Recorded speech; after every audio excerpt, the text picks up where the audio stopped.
Hello दोस्तों, नमस्कार। स्वागत है आप सभी का हमारे चैनल रॉबिन एंड रिद्धि में। और हम एक टॉपिक पे बात करने वाले हैं, जिस टॉपिक में हम आपको जानकारी देंगे कि कैसे जब हमारी सैलरी कम होती है उस परिस्थिति में हम अपने सेविंग्स को कैसे मैक्सिमाइज़ करें।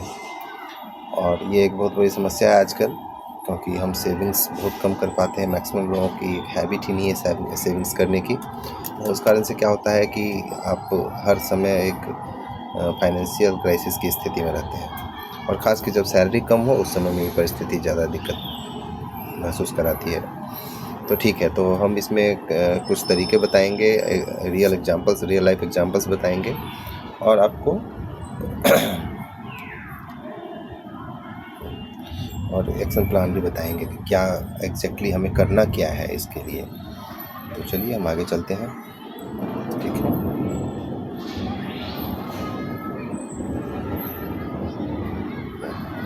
तो देखिए, सबसे पहली बात तो ये कि हमें ये जानना होगा कि जब सैलरी कम होती है तो बचत करना क्यों मुश्किल होता है। क्योंकि कुछ चीज़ें हैं जो बेसिक नेसेसिटीज़ हैं, रोटी, कपड़ा और मकान। तो किराया हो गया आपका, है ना, किराया रोटी में आता है, किराया आपका मकान में आ गया। और उसके बाद फिर बिल्स हैं, जैसे कि बिजली का बिल है, दूध का बिल है, और भी बहुत सारी चीज़ें हैं। बच्चों के एजुकेशन के खर्चे हैं, उसके बाद मेडिकल खर्चे हैं, परिवार में किसी को कुछ इमरजेंसी आ पड़ी। और सबसे बड़ा आजकल तो ये इलेक्ट्रॉनिक डिवाइसेस, इलेक्ट्रॉनिक गैजेट्स जो हैं, उसका एक अच्छा खासा वो रहता है कि उसने 30,000 का लिया है, उसने 40,000 का लिया है। भले ही मेरी सैलरी 20,000 क्यों ना है, EMI पे ही मैं इतने का मोबाइल लूँगा, इतने का टीवी लूँगा। और घूमने का भी एक नया चस्का, पहले तो इतना था नहीं, आजकल नया में चला है। सबको घूमने जाना है अपने अपने दोस्तों को देख करके।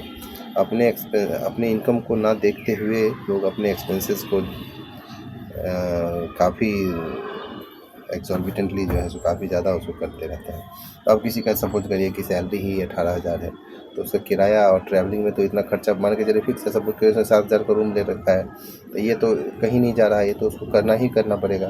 फिर खाने का खर्चा वो भी फिक्स है, उसमें भी कुछ कमी नहीं कर सकता। फिर बाकी जो छोटे मोटे बिल्स हैं, बिजली का बिल है, वो भी जाना है। तो उसका मैक्सिमम पोर्शन तो इसी में चला जा रहा है, तो कहाँ से बचत कर पाएगा। तो ये एक समस्या है। आपको देखना पड़ेगा कि किस तरीके से आप कम सैलरी में मैं कैसे बचत कर सकूं, इसका एक तरीका हमें देखना पड़ेगा। तो उसमें सबसे पहली बात है, मैं हमेशा से मानता हूं कि आप जब तक चीज़ों को आइडेंटिफाई नहीं करेंगे तब तक चीज़ें क्लियर नहीं होंगी। तो आइडेंटिफाई करने के लिए सबसे पहले है कि आप जानें कि आपके खर्चे कहाँ पे हो रहे हैं। तो उसके लिए सबसे पहला क्या है कि एक कहीं पे लिखें आप अपने एक्सपेंसेस को, कि हाँ, मेरा ये खर्चा यहाँ पे हो रहा है और इसका मैं आगे से ध्यान दूंगा। कि उसमें आपको पता लगेगा कि यहाँ पे ये खर्चा नहीं करना चाहिए था मुझे, ये खर्चा मेरे से ज़्यादा हो गया है। फिजूल खर्ची बंद करें। बाहर का खाना अननेसेसरी, जितना बार आप बाहर जा के खाएंगे, 200 का खाना आपको 800 में मिलेगा। कैब, जहाँ आप शेयर्ड जा सकते हैं वहाँ भी आप अगर कैब कर करके जा रहे हैं तो वो सब अननेसेसरी खर्चे हैं। सब्सक्रिप्शन, आजकल पता लगा कोई यूट्यूब का प्रीमियम सब्सक्रिप्शन ले रहा है, कोई नेटफ्लिक्स का ले रहा है, कोई अमेजन प्राइम का ले रहा है, किसी को सोनी लिव का लेना है, फिर वाईफाई के खर्चे हैं। तो हर तरीके से ये सब्सक्रिप्शन, मंथली सब्सक्रिप्शन जो होते हैं ना, ये आपके जेब को बहुत ढीला करते हैं। इसका एक यहाँ पे इन्होंने दिया है कि कैसे आप सेव कर सकते हैं। उसमें बता रहे हैं कि कैसे अगर हर वीकेंड पे आप जो खाते रहते हैं उसके कारण जो आपका एक्सपेंस अननेसेसरी बढ़ता रहता है, अगर आप उसको कम करते हैं तो आप एनुअली अच्छा खासा बचत कर सकते हैं। आप सोचिए किसी की 25-30 हज़ार की इनकम ही है, अगर वो साल में 25,000 बचाता है तो 1 महीने की सैलरी वो बचा रहा है। तो इस तरीके से वो आपको अपने अननेसेसरी एक्सपेंसेस को कट डाउन करने पड़ेंगे।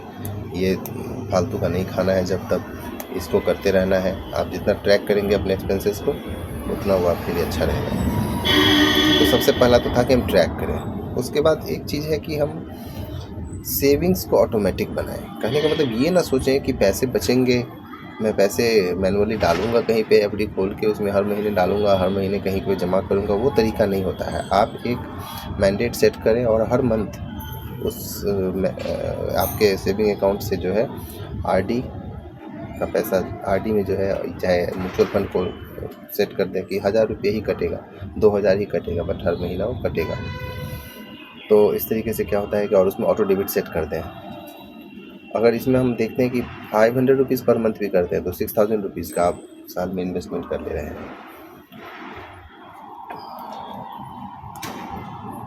ठीक है। और जैसे आपने अपने एक्सपेंसेस के लिए, बेसिक एक्सपेंसेस के लिए वो निकाल रखा है, बेसिक एक्सपेंसेस को आपने कर रखा है, करना ही करना है, उसी तरीके से आप सेविंग को भी बेसिक एक्सपेंसेस की तरह ही इम्पोर्टेंट समझें। तभी आपका वो इन्वेस्टमेंट आप ऑटोमेटेड हो पाएगा और आप इन्वेस्टमेंट करने में इंटरेस्टेड भी रहेंगे। और जैसे जैसे पैसा जमा होता जाता है, आप अपने पोर्टफोलियो को जब बढ़ते देखते हैं तो एक अच्छी फीलिंग देता है। तो इसलिए सेविंग्स को ऑटोमेटिक बनाइए, इंटेंशनली इसको सबसे प्रायोरिटी पे रखिए। ठीक है, आगे हम देखते हैं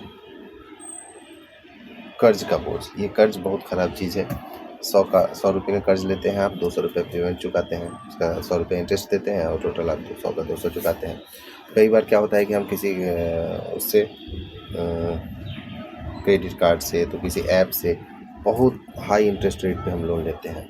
पता लगा 25%, 30%, 35%, 40% इंटरेस्ट रेट पे 40% तक का इंटरेस्ट रेट रहता है। उसमें समझ नहीं आता क्योंकि 3% ही मंथली जा रहा है। हम तो ये सोचते हैं कि 3% मंथली जा रहा है हमको, बट वो होता बहुत ख़तरनाक है।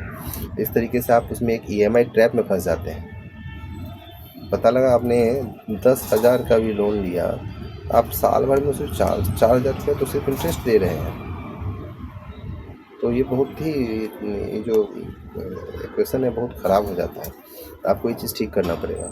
अब क्रेडिट कार्ड पे देखिए, यहाँ पे एग्जांपल है 36% क्रेडिट कार्ड कर्ज, 36% इंटरेस्ट पे क्रेडिट कार्ड से कर्ज लिया हुआ है और इतना ज़्यादा लिया हुआ था। तो उसने समझदारी का काम ये किया कि उसने उसको पहले चुकाया। इतने पे लेना ही नहीं चाहिए पहले तो, लेकिन अगर ले भी लिया है किसी ने हाई इंटरेस्ट तो कोशिश ये करना चाहिए कि सबसे पहले उसको आप क्लोज़ करें। तो इस तरीके से आप अपने अननेसेसरी जो इंटरेस्ट में आप पेमेंट कर रहे हैं उसको आप बचा सकते हैं। ठीक है, अब हम चलते हैं आगे। सोच समझ कर खर्च करें। अब पता लगा कभी आ रहा है बेस्ट सेल,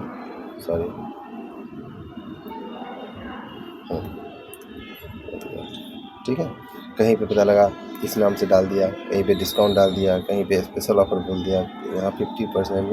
आपको क्या लगता है 50% दे रहा है आपको, तो सही में 50% पे दे रहा है, उसने पहले ही प्राइस को 300% पे रख रखा है। ये सब आपको ठगने के तरीके हैं नए। सेल के चक्कर में ना जाए। और एक चीज़ और है कि घर का सामान जो आप खरीदते हैं, जैसे चावल, दाल, आटा, तेल, इन सब सामानों को आप कोशिश करेंगे थोक में लेने का। थोक में क्या होता है, सस्ता मिल जाता है। और एक चीज़ और, जब जैसे आप ब्लिंकिट से मंगा रहे हैं सामान, तो सोचता है आदमी कि अरे ब्लिंकिट से मंगा लो, 5 मिनट में आ जाएगा। लेकिन क्या होता है, ब्लिंकिट पे 25 का चीज़ जो आपको 25 रुपये आलू यहाँ मिल रहा है, वहाँ पर 35 रुपये मिलेगा। जो चीज़ आपको 20 रुपये यहाँ पे मिले, वहाँ पर हो सकता है 40 रुपये में हो। तो ये आप ऑनलाइन और ऑफलाइन का दाम आप एक अंदाज़ा रखा करें कि किसी में सही दे रहा है। ऐसा नहीं कि एक हैबिट बन चुका है तो मैं ब्लिंकिट से मंगा रहा हूँ तो मंगाते ही रहूँगा। कैशबैक, अननेसेसरी कैशबैक्स के चक्कर में ना फंसें। कैशबैक देंगे हम आपको, ठीक है ना। तो ये सब एक मार्केटिंग करने का तरीका है, आपको उन झमेलों में नहीं फंसना है। उसके बाद देखिए, वो जैसे कि बता रहे हैं कि थोक में ख़रीदा तो उसका इतना मंथली बचा, तो आपके एक्सपेंसेस जितने भी कम हो सकें, जिस तरीके से भी हो सके, उन पे आपको ध्यान देना है। फिर कुछ अतिरिक्त आमदनी बढ़ाएं, जैसे कि मान के चलिए किसी को लिखने में इंटरेस्ट है, कोई ट्यूशन पढ़ा सकता है, कोई किसी तरह का डिज़ाइनिंग करता है, तो इस तरीके की चीज़ें आप फ्री टाइम में कर सकते हैं फ्रीलांसिंग के तौर पे।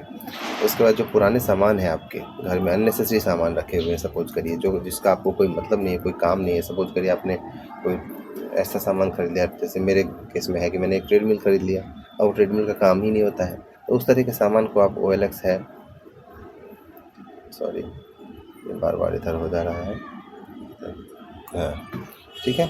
तो ये इस तरह की चीज़ों को OLX है, फेसबुक है, कहीं भी जहाँ पे आप बेच दें उसको। वीकेंड में कुछ पार्ट टाइम काम करें। देखिए कोई ट्यूशन से आप 20,000 किसी का सपोज करिए सैलरी है और ट्यूशन से 4-5 हज़ार कमा ले रहा है, तो अच्छा है, उसके लिए हो गया, एक अच्छी चीज़ है। लाइफस्टाइल में छोटे छोटे बदलाव, ठीक है, जैसे कि रूम शेयरिंग करें, एक साथ खाना बनाकर गैस और समय बचाएं, पुराना सामान इस्तेमाल करें। ये सब छोटी छोटी सलाह है जो कि आप अपने लाइफ में इम्प्लीमेंट कर सकते हैं, ठीक है। फिर फटाफट सेविंग्स, जैसे मान के चलिए आपने सोचा कि ठीक है इस वीकेंड में मैं कुछ भी फ्री का मतलब मज़ा नहीं लेने जाने वाला, बाहर नहीं जाने वाला मुझे, तो एक आपने सोचिए कि आप जाते बाहर तो आपका 1000 रुपये खर्चा होता, आप नहीं गए तो आप घर पे बैठ के एंजॉय करिए, टीवी देखिए, घर में बच्चों के साथ खेलिए। तो जो उनका खर्च दे पैसा दे करके जो मज़ा लेना था, आप फ्री का मज़ा घर में लूटिए, चाहे कहीं ऐसे अगल बगल में घूम लीजिए। बाहर जाने का हर वीक में ज़रूरी नहीं है। फिर उसके बाद है गुल्लक का एक कॉन्सेप्ट है जिसमें आप 100 रुपये डेली डालें। इस तरीके से आप साल में देखिए कितना बचा सकते हैं अगर आप डेली इतना पैसा डालते हैं। तो ये भी एक तरीका है कि आप फोर्स्ड सेविंग करें, फटाफट सेविंग करें, बट सेविंग का एक हैबिट तो बनाना चाहिए। फिर उसके बाद 3 मंथ्स का सेविंग्स प्लान है। जैसे पहले महीने में सबसे पहले तो मैंने बताया था कि आपको ट्रैक करना है, ठीक है। अगर आप ट्रैक करेंगे, सबसे पहला स्टेप है ट्रैक करेंगे, आपको पता लगेगा कि आप गलत कर क्या रहे हैं। जब आपको अपनी गलती पता लगेगी, फिर आप उन चीज़ों को बंद करेंगे, फिजूल खर्ची को बंद करेंगे। उसके बाद फिर सेकेंड मंथ से कुछ साइड इनकम शुरू करें, महंगे कर्ज चुकाएं, ठीक है। कर्ज बहुत ख़राब चीज़ है, आपको एक दुष्चक्र में फंसा देता है। और उसके बाद फिर सेविंग का चैलेंज अपनाएं, जिसमें कि पोस्ट सेविंग कहें, फटाफट सेविंग कहें, इसको आप करें, आरडी करें, एफडी करें, म्यूचुअल फंड्स करें, जो भी चीज़ करें, बट अपने सेविंग्स को 20, 30, 40% तक, ये तो 20% लिखा हुआ है, मैं तो कहूँगा 40% तक बढ़ाइए। तो इस तरीके से सेविंग्स करेंगे तो आपका एक कॉर्पस जमा होता रहेगा, जो कि आप ही के भविष्य के लिए बहुत बढ़िया रहेगा। ये देखिए, तो निष्कर्ष देखिए, निष्कर्ष ये है कि आप अगर अपने में डिसिप्लिन लाते हैं, कम सैलरी में भी सेविंग संभव है। अगर आप सोचेंगे मैं नहीं कर सकता, तो आप सच में नहीं कर सकते। अगर आप सोचेंगे कि हाँ मेरे अंदर करने की इच्छा है, आप कर सकते हैं, ठीक है। तो आपको सबसे पहले अपना एक इंटेंट क्लियर करना पड़ेगा कि आप सेविंग करना चाहते हैं। मान के चलिए आपके पास बहुत बड़ा पोटेंशियल नहीं है सेव करने का, तो छोटा करें, 500 रुपये ही करें, 1000 रुपये ही करें। और एक चीज़ और, सिर्फ सेविंग से काम नहीं चलता, आपको अपनी इनकम भी बढ़ाने के लिए सोचना पड़ेगा। तो इनकम के लिए आप साइड इनकम कुछ कर सकते हैं, कुछ फ्रीलांसिंग कर सकते हैं, कुछ एक्स्ट्रा काम कर सकते हैं। तो इन चीज़ों पे फोकस करें। अंत में ये 2 कहावत है जो कि आप देखिए, एक है कि खर्च करने के बाद जो बचा उसे मत बचाओ, बल्कि बचत करने के बाद जो बचे वही खर्च करो। फर्स्ट